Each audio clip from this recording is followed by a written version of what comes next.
To the world we all know, which may or may not be the best world possible, once again springtime had come. But all the magic of spring was not enough to conceal the misery of Manor Farm.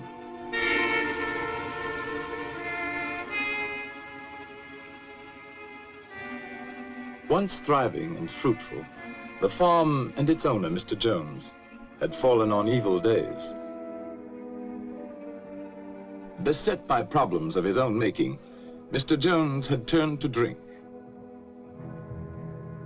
And for his misery, he had found poor company.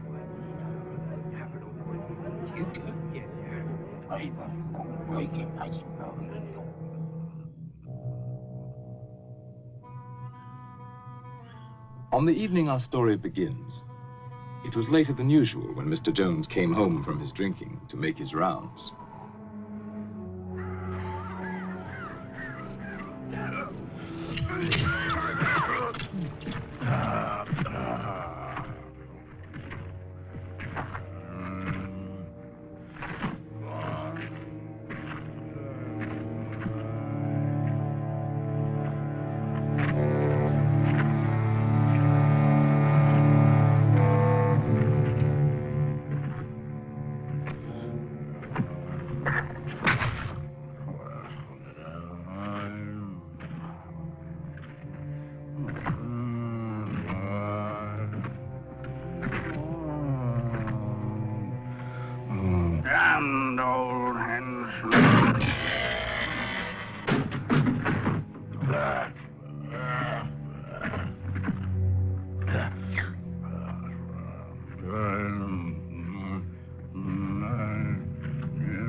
Good for nothing beasts. Eat their heads off.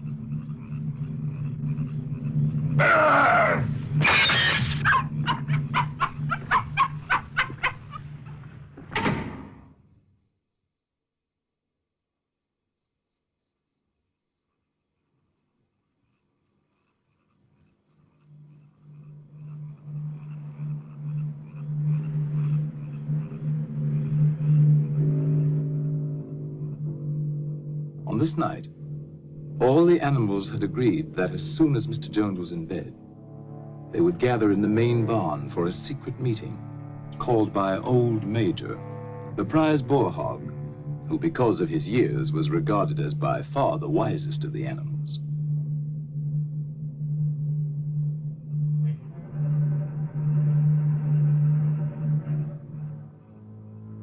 The other pigs started first for the meeting, being clever and fond of taking the lead.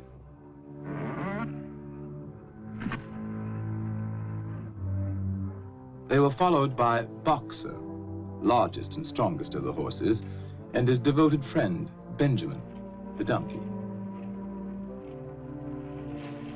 All the other animals, great and small, were anxious to get there, for such a meeting had never been held before.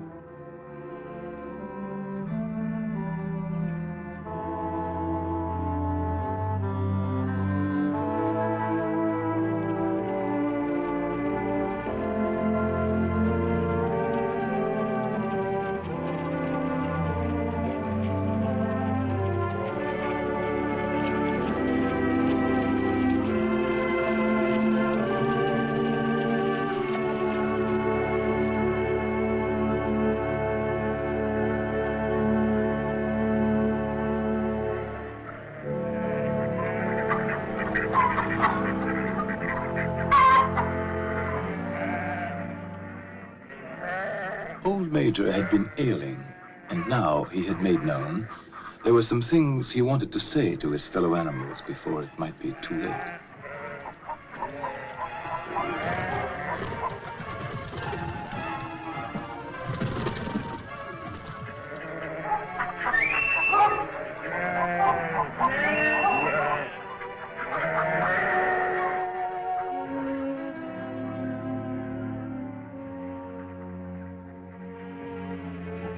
It took a while for all to find their seats. The pigs had taken up the best positions immediately in front of the platform. Among them, Snowball, determined to get a good view. And Napoleon, equally determined and even less polite.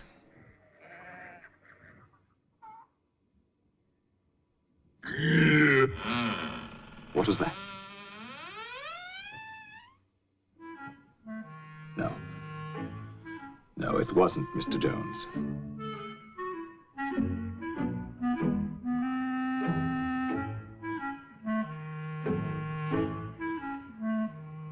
And at last, everyone could be settled to hear Old Major. My dear friends, I have lived a long life. I have had much time for thought as I lay alone in my stall. I won't be with you much longer. And before I die, there's something I want to tell you. Few of us will ever know the blessings of a peaceful old age. You, boxer, when you have given the last of your great strength, what then?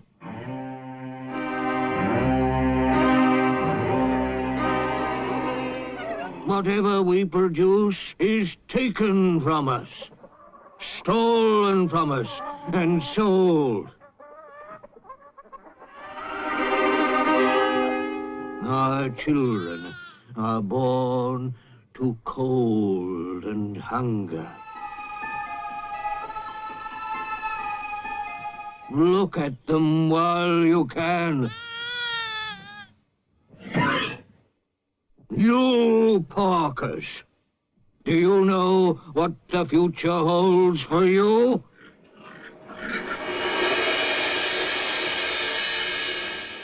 Do we deserve such a fate? Is this farm too poor to support us all? No, comrades. The farm is rich, but we'll never get our rightful share from Farmer Jones. Overthrow this evil tyrant, and we shall be rich and free. Courage! Revolt!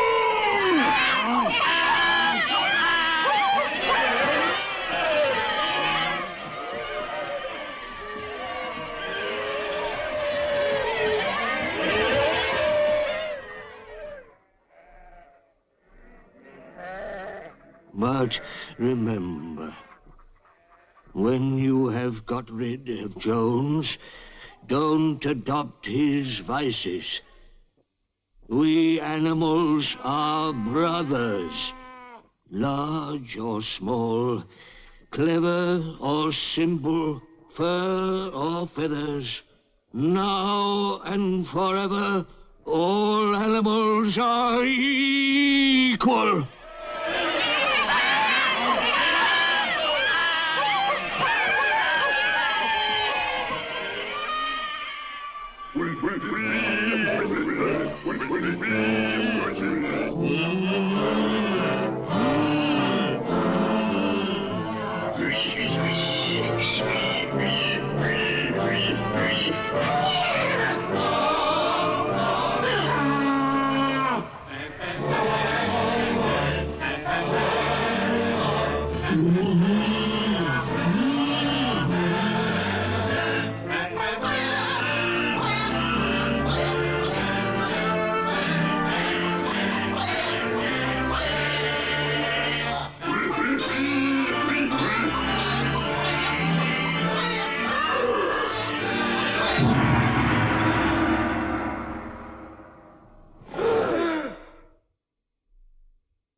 The very next morning, sooner perhaps than old Major would have predicted, the animals found their situation quite unbearable.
And so, almost before they realized it, the animals had fought and won.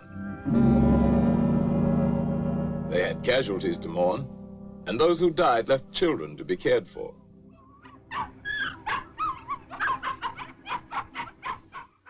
But Manor Farm was theirs, and they lost no time in destroying everything that reminded them of hateful Mr. Jones.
When it came to Mr. Jones's house, the animals hesitated.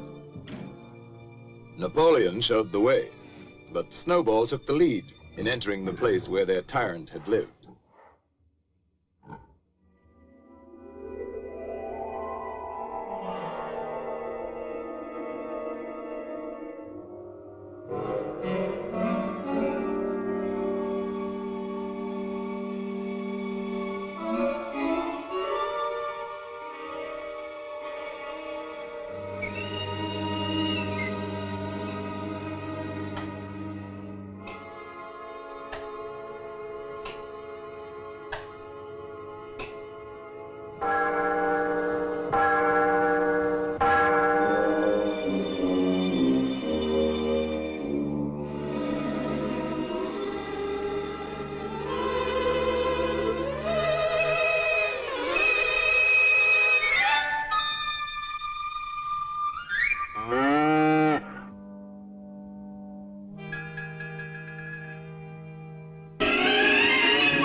The animals were all agreed that Jones's house was no place for them.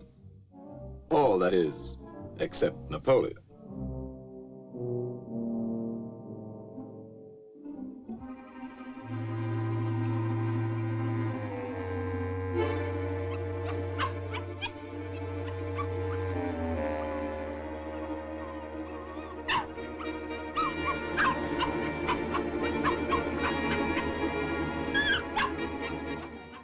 Meantime, Snowball led the other animals in organizing a new society, which they now named Animal Farm.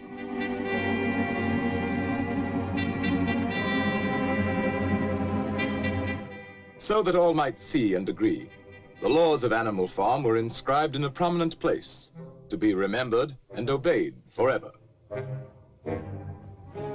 No animal shall sleep in a bed. No animal shall drink alcohol.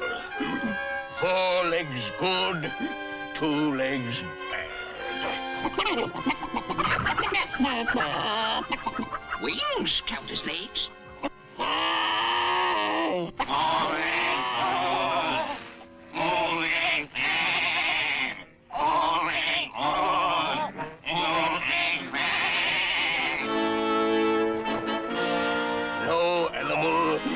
Shall kill another animal. All animals are equal.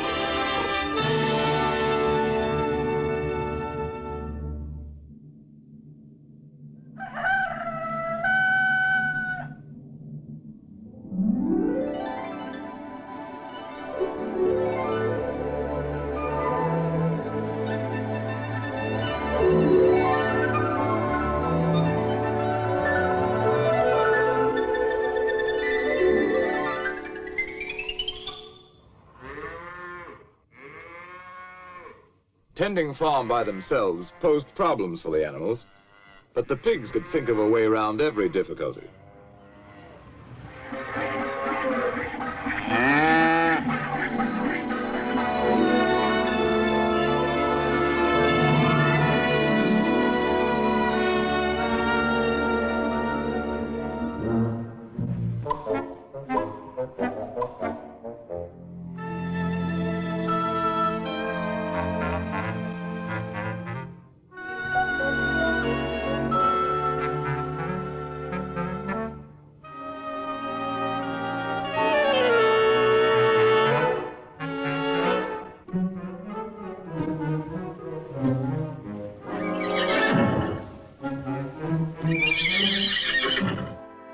boxer was the admiration of everybody.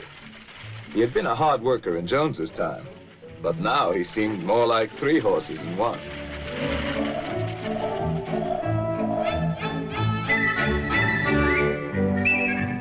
Instructed by Snowball, other animals worked out the rest for themselves, and the farm work was done like magic.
The success of their efforts delighted everyone, including sly Napoleon and his constant companion, Fat Pink Squealer.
That summer, the animals, without any help or any interference, made a going proposition of Animal Farm.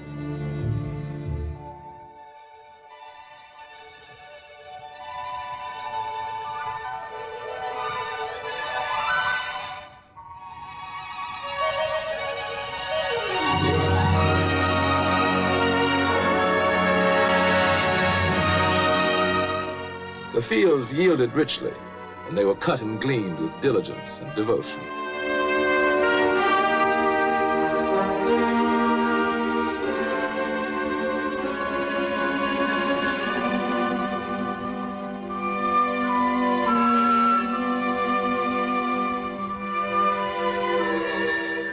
With the harvest safely home, the animals had time to think of the future. And at a meeting in the big barn, many resolutions were put forward. It was always the pigs who made the resolutions. Comrades, our first 5 months plan is a farm-wide triumph. And the time has come to spread the glorious news so that our downtrodden comrades on other farms will break their chains and join the animal revolution.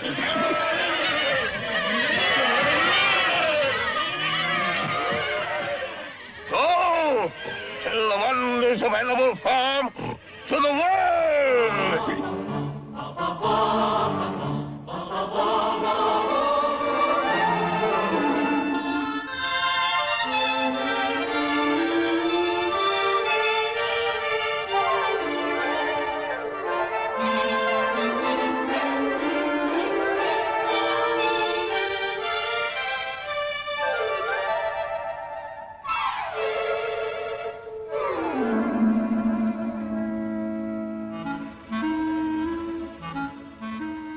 Some animals, content with their lot, were unimpressed by tales of peace and plenty.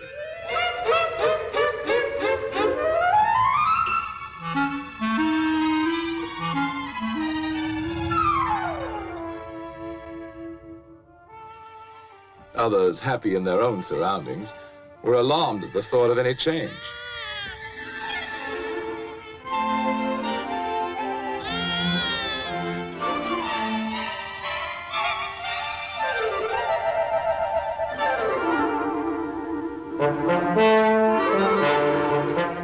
But wherever they were having a bad time, animals listened with interest.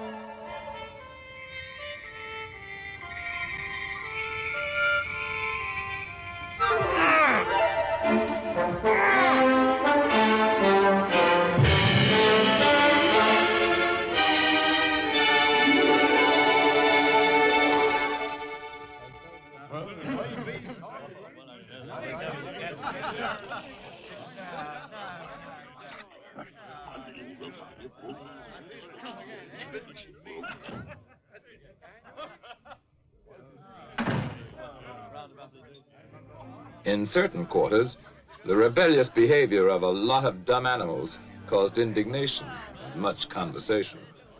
But nothing was done about it, for the drunken Mr. Jones and his cronies did not know what to do. Snowball felt that education was the animal's next necessity. Some of the animals were brighter than others, of course. B! C! D!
Snowball set himself to solve the problem of power on the farm.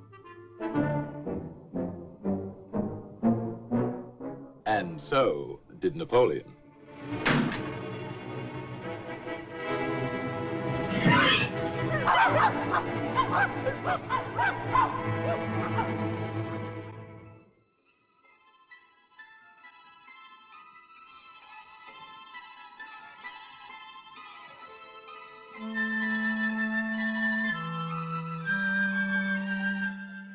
In January, there came bitterly hard weather.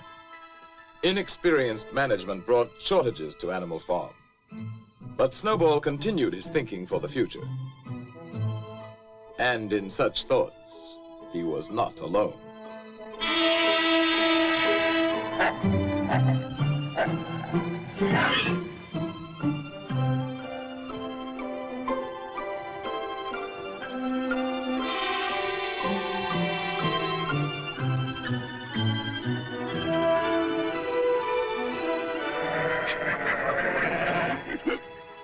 Comrades, I have prepared a new plan for Animal Farm. Here it is. All it needs is your vote.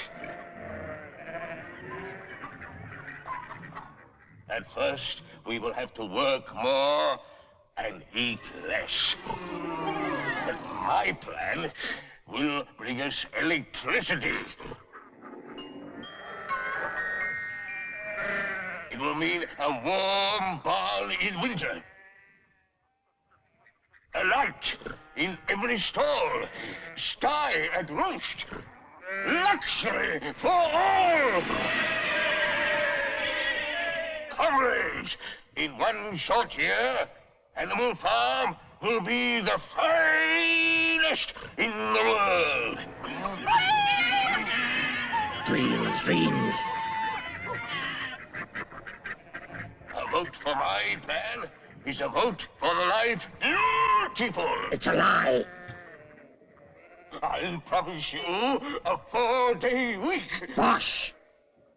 Perhaps a 3-day week. Nonsense! A 1-day week.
With Snowball disposed of, Napoleon stepped up confidently to take charge of Animal Farm, and Fat Pink Squealer became his obedient follower and assistant.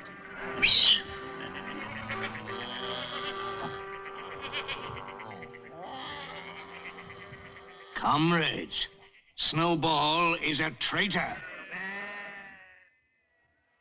What was he really planning? To bring back Jones.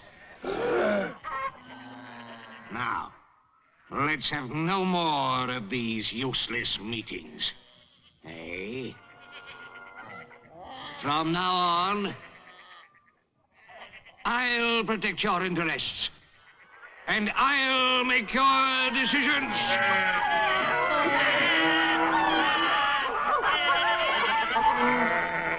Let me show you my plan for Animal Farm.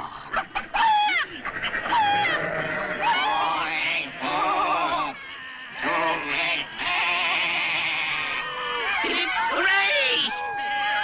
For Napoleon! And so the windmill was started after all.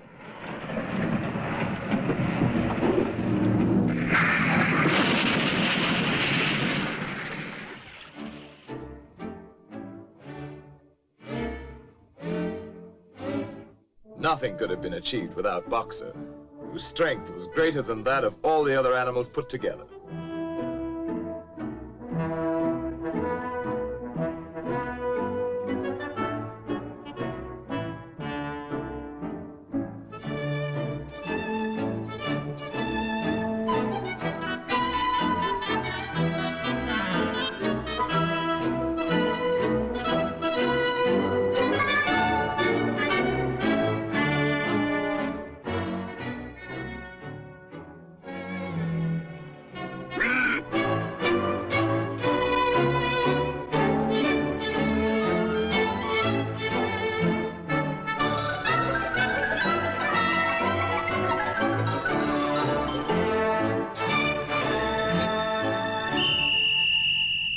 Superintended by the pigs, all the animals worked long shifts which lasted from dawn till dusk.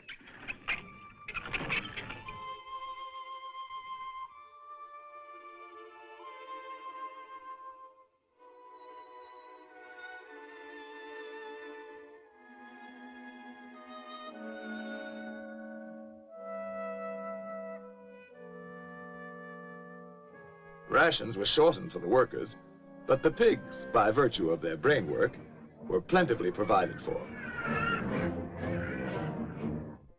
But the greatest inspiration came from Boxer, who, with his friend Benjamin, worked early and late, in season and out.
One evening, after working long and late, as usual, Boxer and Benjamin made a curious discovery.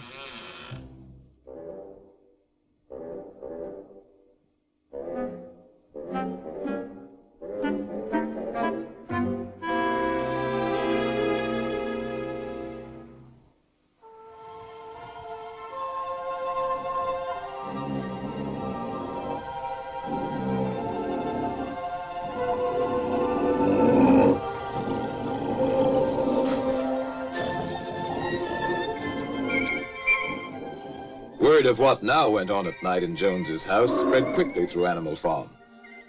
Some of the animals thought they remembered a law against beds, but obviously they were mistaken.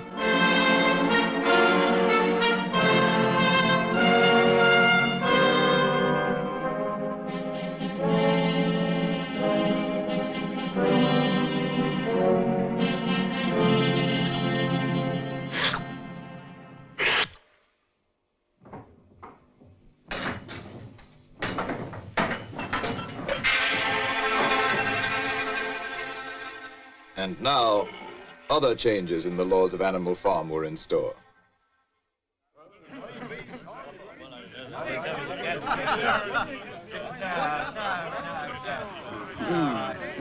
Those ungrateful beasts of yours.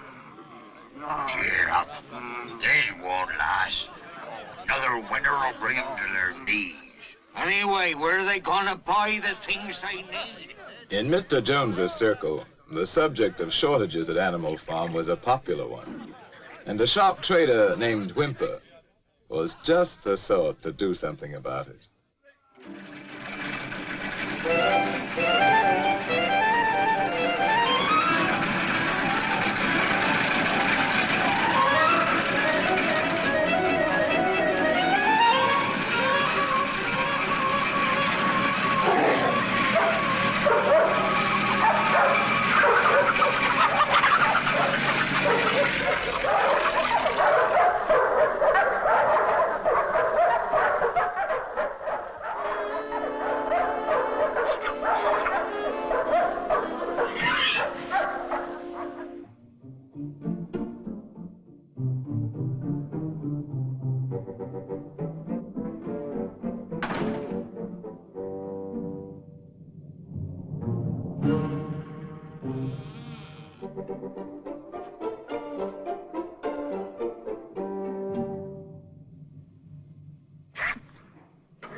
Comrades, our leader, as wise as he's beloved, has decided to trade with the outside world. Not for gain, of course. That would be unworthy of our noble principles. You, hens, are to have the honor of making the first contribution. All your eggs. I know how proud you are of this privilege.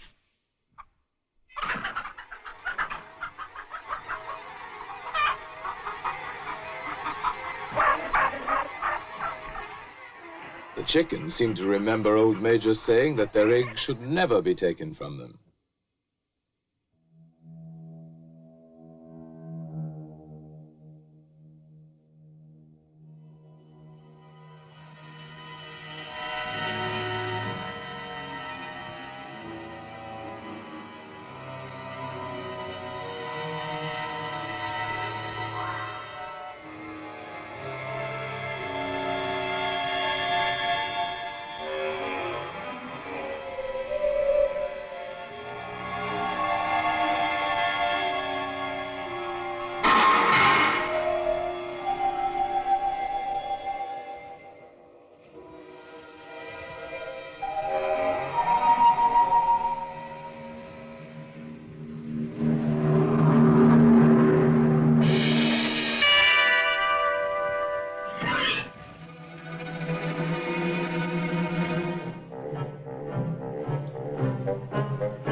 The innocent suffered with the guilty, and the chickens' uprising was short-lived.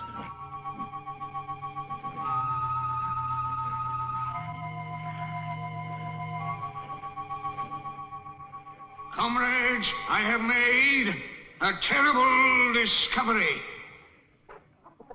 There are traitors among us. Yes, comrades.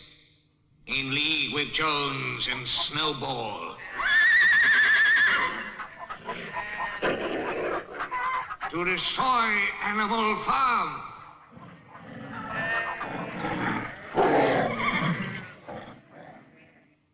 Who else is guilty? Stand up and confess!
Is now complete.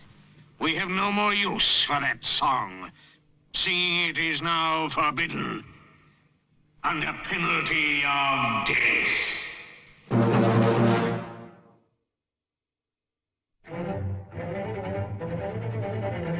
Trade between Animal Farm and the outer world now became quite brisk.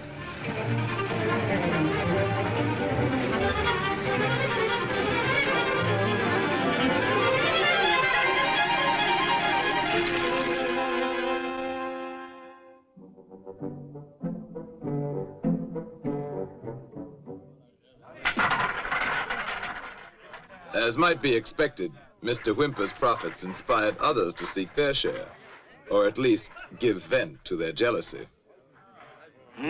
Animal Farm seems to be making money. For Whymper.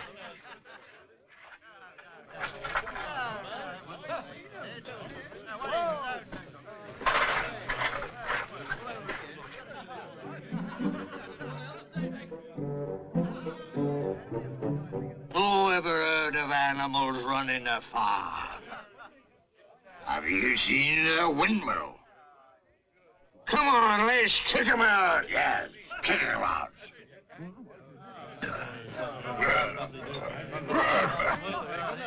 The original owner was not invited to join this movement. His neighbors let him know his day was done.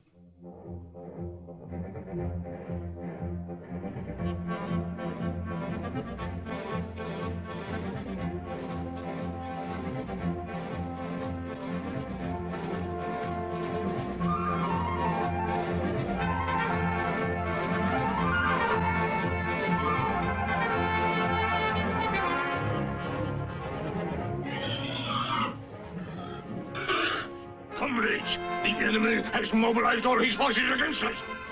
We must save Animal Farm from the hateful enemy. At all costs, with animals.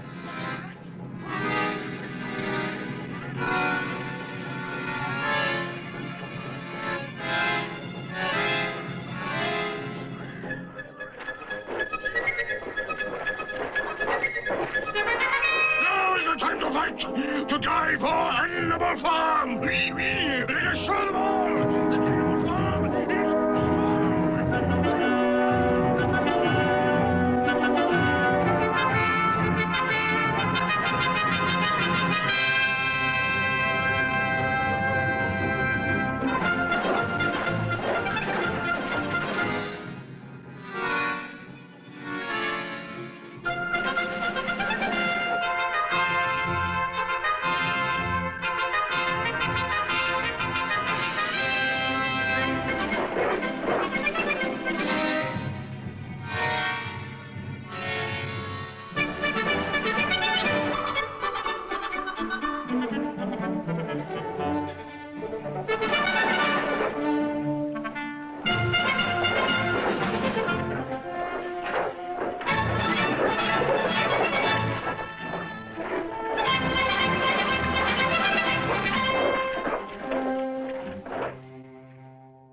Now began the heartbreaking job of rebuilding. And as before, Boxer and Benjamin worked hardest of all. By now, supervision of the work by pigs was hardly necessary, so they had time for less laborious pursuits.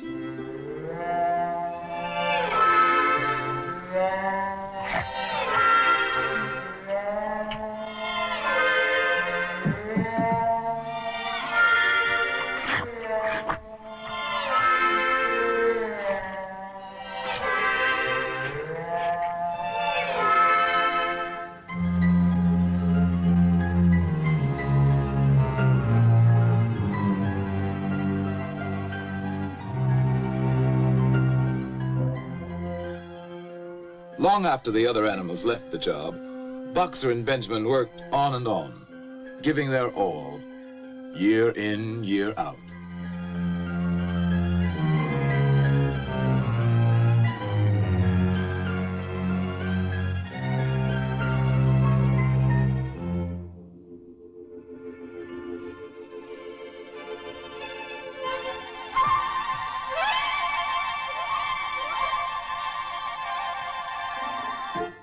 A new generation of pigs grew up, endowed with what were considered arts and graces very flattering to Animal Farm and its presiding genius.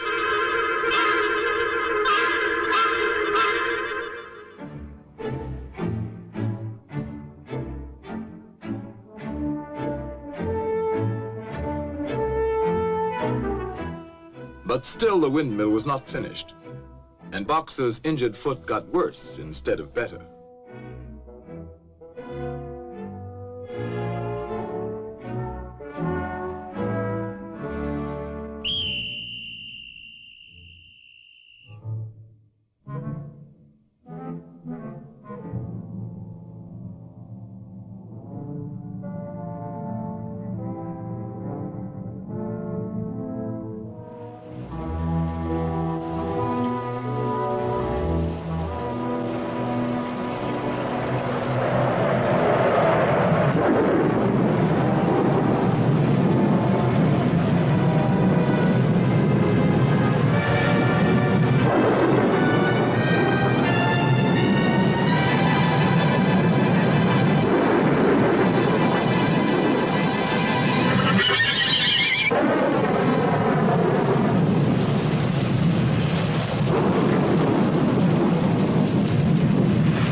It looked as though Boxer were dead, but he wasn't. Not quite.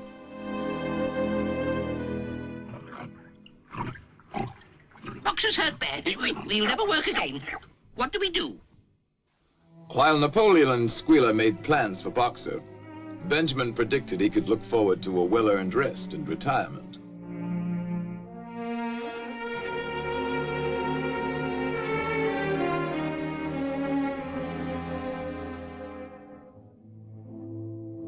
Next day, the windmill work went on as usual, but now without Boxer. And during the morning, what appeared to be an ambulance arrived. Only Benjamin suspected it wasn't an ambulance.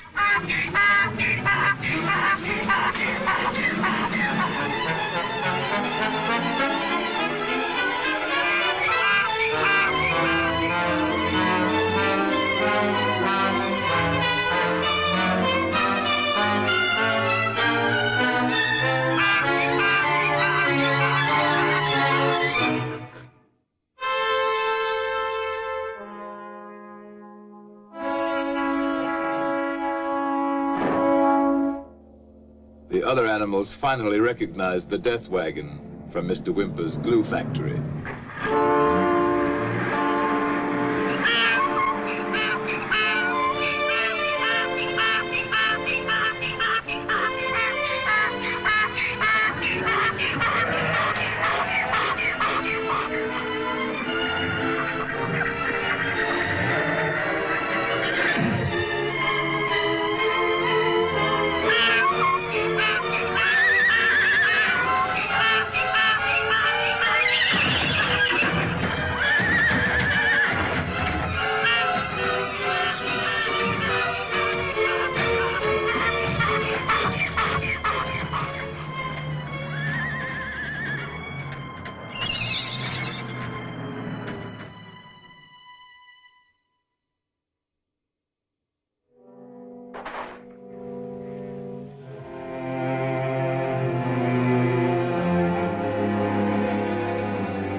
I was with him right to the end.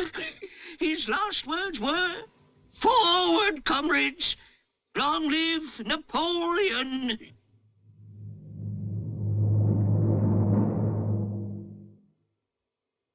As for the wicked rumor that Boxer was sold to a glue factory, our beloved leader would never do that. Long live Napoleon! Long live Napoleon!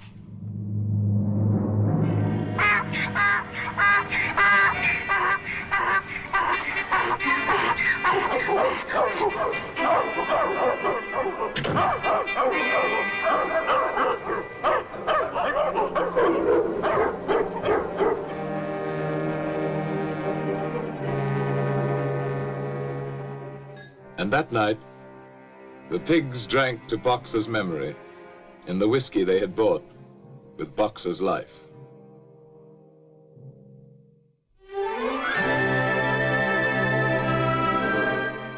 Years passed. The seasons came and went. The short animal lives fled by. The completed windmill stood as a monument to its builder's faith and sacrifice. But the animal's revolution was only dimly remembered. Outwardly, Animal Farm appeared prosperous, but the animals themselves were no better off, with the exception of the pigs and their supreme leader, Napoleon.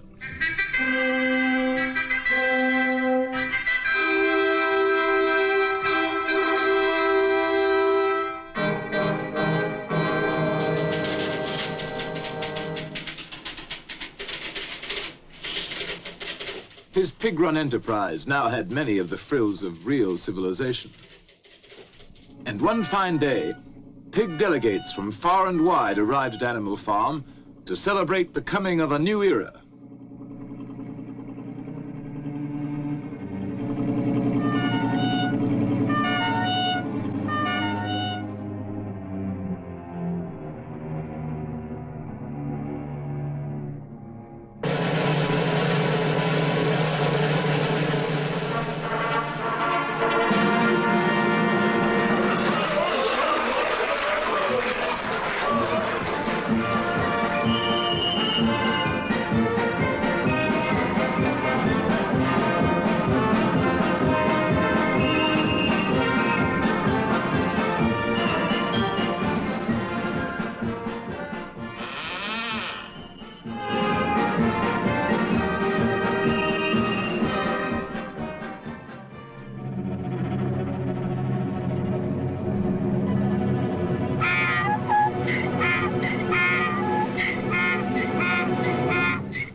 When reports of this great change reached them, other animals everywhere were incredulous. Dismayed and indignant, they headed toward Animal Farm from all directions, instinctively uniting once again in common cause.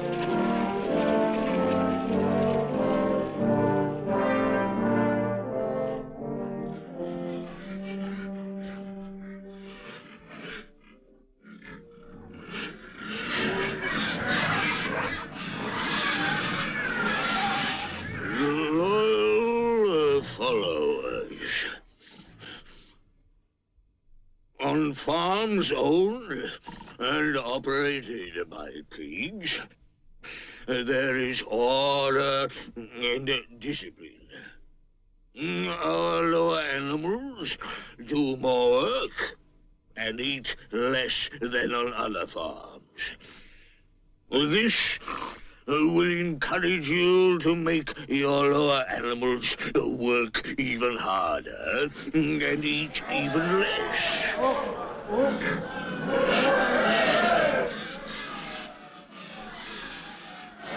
to a greater animal farm.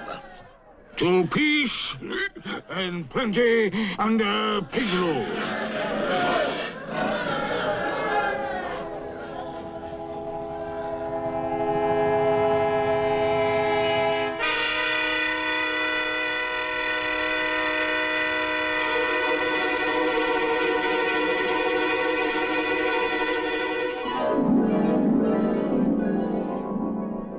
To the day when pigs own and operate farms everywhere.